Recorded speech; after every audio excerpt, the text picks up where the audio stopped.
Mga kaibigan, nakakalungkot isipin po na sa patuloy na pagtakbo ng ating panahon, paglipas ng mga araw sa mga buhay natin,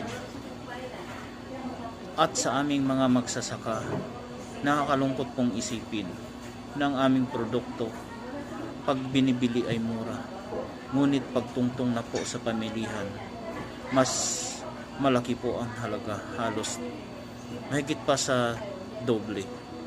Paano na po kami? Paano na ang pagpapaaral po namin sa aming mga anak? Paano na po ang mga kinabukasan nila?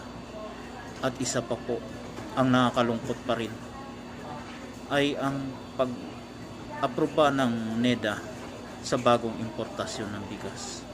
Tuturuan na ba kami mga mahihirap na mga magsasaka na magpakamatay na lang